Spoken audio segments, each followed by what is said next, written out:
stay on the inside. I think Milner knows that he has the superior boat. I think Milner will be content to stay back and let everybody kind of play their hand a little bit. Wouldn't you say so, Michael? I think everybody wants outside water on this course right now. Yeah. I think it's a safe bet. Milner, yeah, because his boat accelerates so quickly and gets through the turn so well. There's a whole lot of racing that's going to go on here in the next 5 laps or so, and he doesn't have to get them all in one shot. He'll pick them off one at a time. That's the U5, the Mr. Otto, Ms. Radio out in front right now as they set up. Renault is on in about lane 4. Looks like George Johnson on the inside with the out-of security system in about lane 2, but Terry Turner way up in front. There you can see hugging the entrance buoy into that north turn. Milner's going way deep. It looks like he's going to attempt to come around the corner here and get a real strong smoking start. And even if George is running on the inside lane there, he's going to have to give up some boat speed to run on that buoy line. So if Milner can play his cards right, he should have an awful good start going for himself. That's the exit buoy. Here we go, slowing way down. 5 seconds as the clock winds down. They still got another 1,000 feet to go. It's a good start. Terry Turner and the Mr. Automotive Radio in first place in lane 1. On the way outside, as expected, Milner Irvin and the Miss Renault on the way outside. Brenda Jones just crossing the starting line now as they head into the south third. On the inside, lane 1, that's Terry Turner, Mr. Otto, Miss Radio. Lane 2, I believe, is George Johnson, the second zone, and that's the Renault way outside, just about parallel with the lead boat, Terry Turner on the inside. In that south turn, Turner doing a good job holding on as he stays in lane number 1. Getting ready now to go head on into that wind of the north third, into the far straightaway. Going way outside, there's the Renault. Moving very nicely. Doesn't look all that choppy. Getting a lot of air into the boat. He's moving way out in front now. There's the difference now between the first, second, and third place boats. First place, Renault. Second place, George Johnson in lane 2, and in lane 1 is Terry Turner. 2-second lead now for the Renault, ahead of George Johnson. Johnson hanging in there, though, in lane 2. Terry Turner still in third place on the inside. Way back, Fred Leland, and the outlet security system behind him. Sixth place, Brenda Jones in the Princess Yachts. Now into the north third. Terry Turner and George Johnson. Good battle for second and third place right now. Renault, Milner Irvin on the outside. The brand new yellow boat, very light boat, got Allison's inside there. He's widening his lead as they come down the main straightaway, completing lap number 1 in Heat 1A. Second place, George Johnson. Third place, CU5. 6-second lead now for the Renault. All the boats still on the same lap. Coming across the line, completing lap 1, the Miss Rock, the KISW with Fred Leland. Now into the south third. There's the leaders. They call him Mr. Clean. Milner Irvin. So far, that hunch is paying off for Jerry Shanan, who owns the boat, of course. Lap 1, 110.1 miles per hour for the Renault. My goodness, he qualified in that. And he's out there with choppy water and a lot of traffic. They're on lap 2. And now the lead of the Renault goes down the backstretch. That's the difference. You can see the water calming down a little bit. A brand new boat, the Allison. And it's a sweetheart right now. Very low-profile boat, John. Really low-profile. Look at that. Yeah, the boat's really running very well right now. It accelerates extremely well, comes off the turns real quick, and it gets through the turns real fast. And that's one of the strongest points of this particular boat right now, is the way that its turning ability, the way it can get through the boat and come off the turns. Okay, second place. There's the Renault still in first place, coming into the north third, getting ready to complete lap number 2. George Johnson, the executone, looks like he's happy to hold on to second place right now as he starts to spread it out a little bit. Milner Irvin coming across the finish line, completing lap number 2. He's in first place. That's really an advantage for Milner to be out in first place, too, with that boat being real sensitive in the rough water. He's putting the rough water back there for everybody else to have to run in right now. So he's out in front running the clean water, can pick the lane that he wants to run in, and that's definitely an advantage. There's the gap now, second place boat. There it is, George Johnson, the executone. That's the old U-95, the turbine boat. Used to be the Oboy Alberto. In fact, Scott Pierce drove that in '81 and was co-rookie of the year as a driver. Third place, Terry Turner. Fourth place, Fred Leland. The Miss Rock, the KISW. That boat only a year old. It's all aluminum, very light boat. Fred doesn't really want to drive it, but he's in the cockpit today. Lap 2, 150 miles per hour. So I think they took care of any kind of engine problems they had. They said they were leaking a little bit. Good battle right now for 5th and 6th place. The outlet security system just coming across the finish line to lap 2, just passing Brenda Jones on the inside. There it is. Brenda Jones on the left, Mitch Evans on the right for the outlet security system. Everybody's now on the third lap. That's the leader, Milner Irvin. And the Miss Renault, that low-profile wing in the back doesn't do a whole lot of good, especially when you don't have a cowling, and that's even tougher with a Allison when you got those big turbochargers on top. There again is the race for 5th and 6th, right on the left, and that's Mitch Evans on the right as they're in the south third. The Renault now completing the lap 3. A couple more laps and he can come home with 200 points. They get half points here in the slow heat. Milner Irvin took last year off, 1982, but now he's in a very good boat, behaving very well. Lap 3 average speed 114 miles per hour for that man right there. His turbocharged Allison and the Miss Renault. That's really a pretty good indication that Milner's able to go a little bit faster on each lap because the water is getting rougher and rougher each time they go out there. He's got enough of a lead now. He's starting to stretch it out to where he's starting to get in some of the bad water from the other boats in front of him or behind him. And the boat really seems to be stepping over the rough stuff pretty well. It's a little bit flighty at times, but it's very much in control. Here comes Brendan Jones now trying to challenge Mitch Evans again. That's the battle for 5th and 6th. It looks like he's going to overtake him. They're going into the north turn. They're on lap number 3. On the outside, there's the Coast Guard helicopter staying right with them. In the meantime, there's your leader on lap number 4 is Milner Irvin. He's just about ready to lap. He's on lap 4. He's on the north turn. He's coming up on these two boats. That's the Island Security System on the right, and on the left is Brendan Jones and the Princess Yachts. Milner Irvin, the Miss Renault, on the inside on the right of your screen, trying to go past Mitch Evans, heading south on the main straightaway. He is beginning his final lap now. He's the leader, going away. George Johnson's at 10. He comes out of the north turn now. So you got a whole straightaway for a lead for Milner Irvin and the La Bourse, the Miss Renault.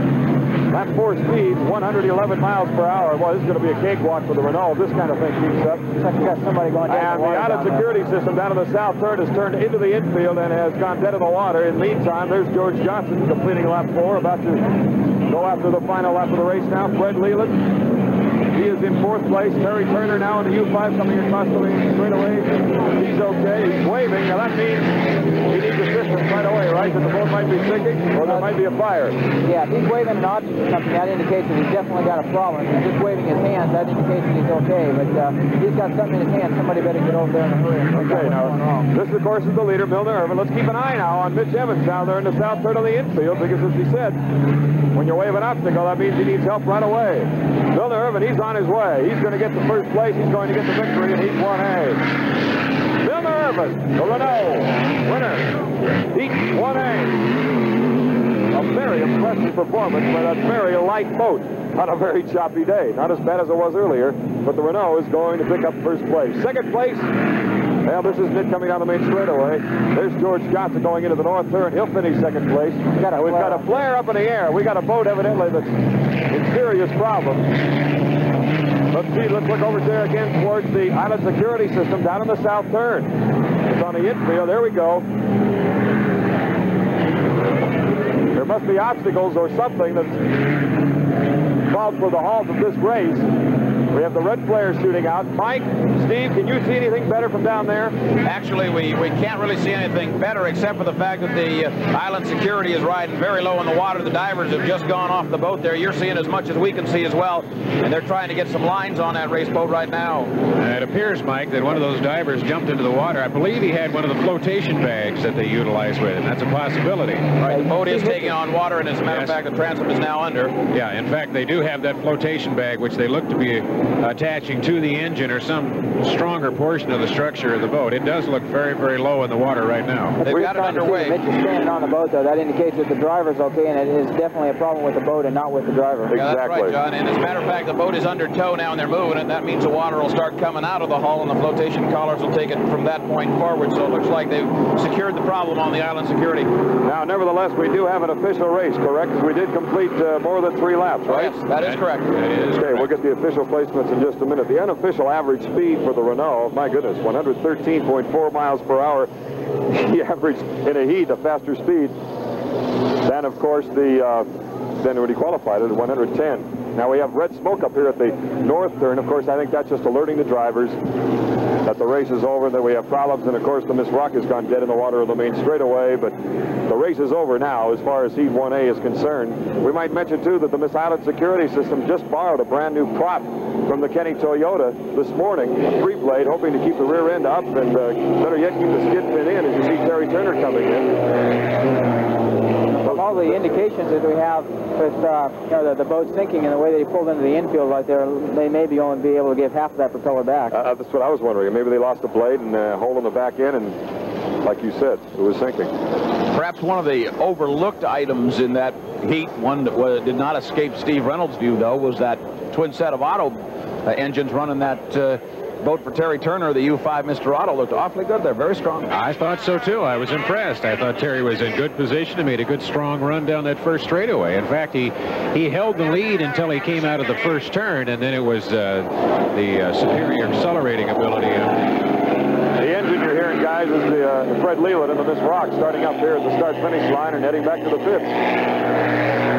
Well, at least Fred can get back and get things fixed up in a hurry. It's running fine now. You know, Don, I'd like to mention that when I was talking with Jerry Shaineth and Milner this morning, they did not intentionally sandbag, if you will, to get themselves into the slower flight to have an easier time of it today to acquire enough points to get into the final.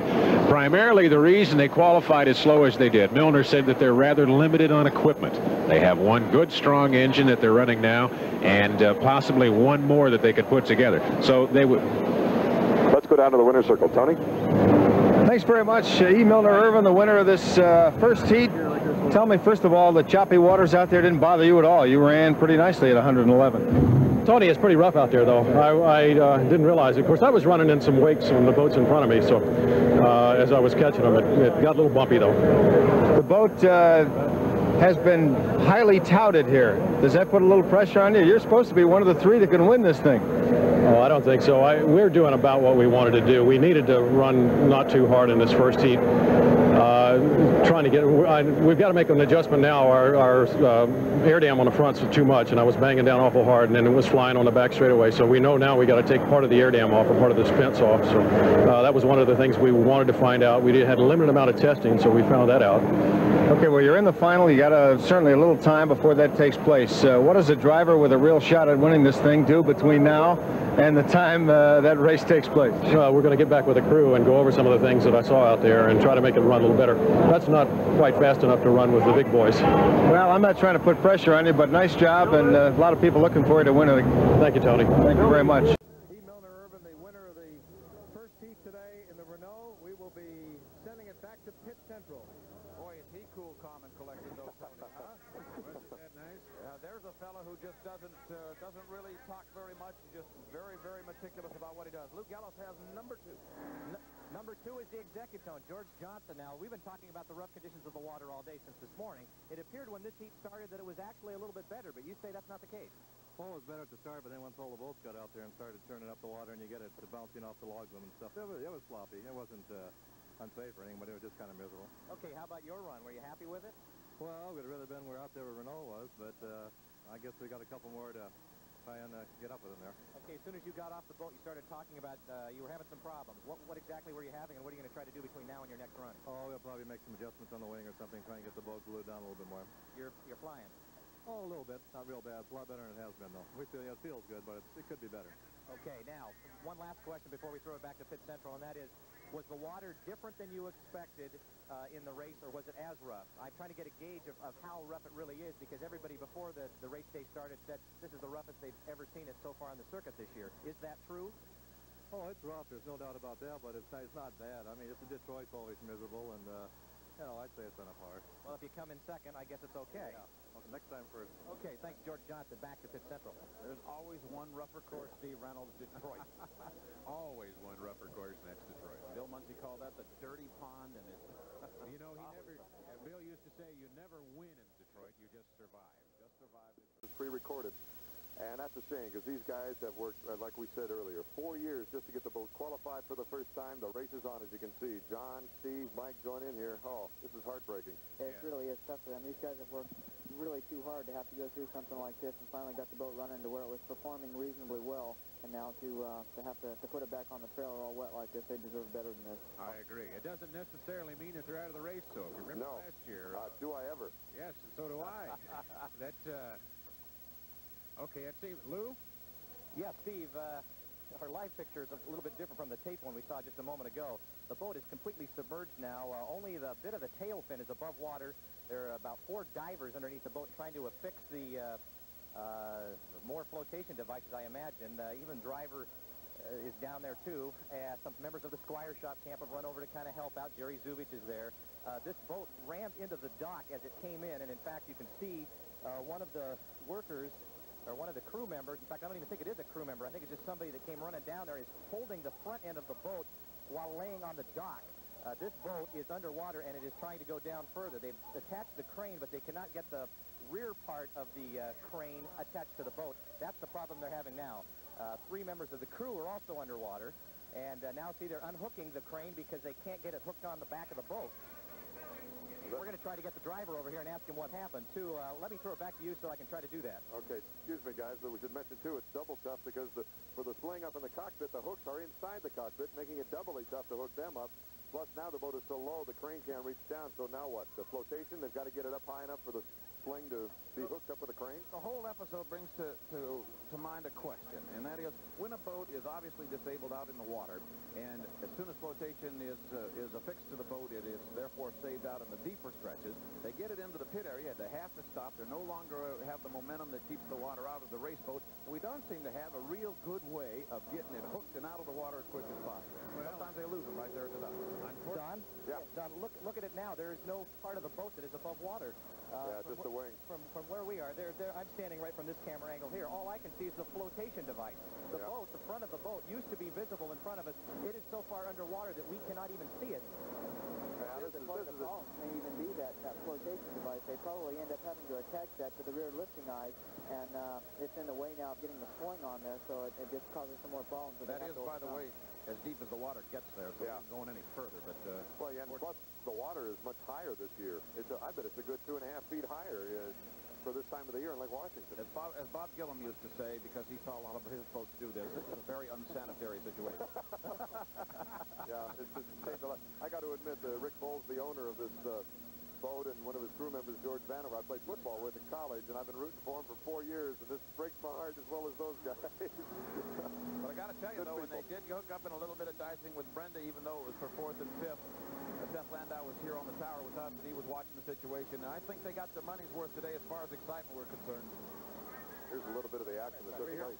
Here's that action I'm talking about now. You see Brenda on the outside under the helicopter, and you see the island securities with Mitch Evans up front. Now, perhaps maybe be able to see what possibly did happen to the boat, too. Brenda did keep her foot in it going into the turn a little bit further than did Mitch, and of course this is for a 4th and 5th battle, keep in mind. The Renault well out in front at that point.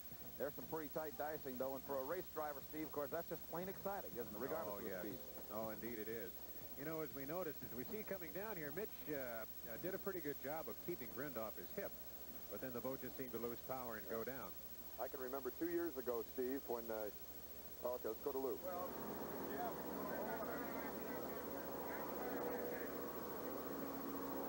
The battle continues down in the pit trying to get this. It looks like it's... Go ahead, Lou. Don, Seth Landau here with us to explain what happened. The reason we can't find the driver is because he's out on one of the patrol boats. Is that right, Seth? To the best of our knowledge, yeah, the driver is on one of the patrol boats. Okay, what happened to the boat? Why is it underwater? Well, we figure we blew a hole in in the right side sponson on the 4th turn up there, and Mitch, we noticed it as the boat started coming down the straightaway. He had Brenda held off for the 4 laps, and as soon as he started coming down the straightaway, we started noticing a dark area under there. So what we think happened was he blew a hole in the right sponson of the boat. It's really, really rough out there, really rough. On our replay there, we did see that, as a matter of fact. I was able to catch that, and you can see it next to Brenda.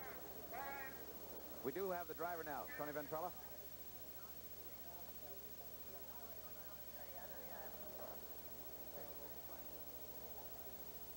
As the drama continues to unfold, Tony Ventrella does, we understand, have Mitch Evans with him. We're trying to get that interview set up for you momentarily. We'll go over there as we continue to see them attempting to put the hook on the boat.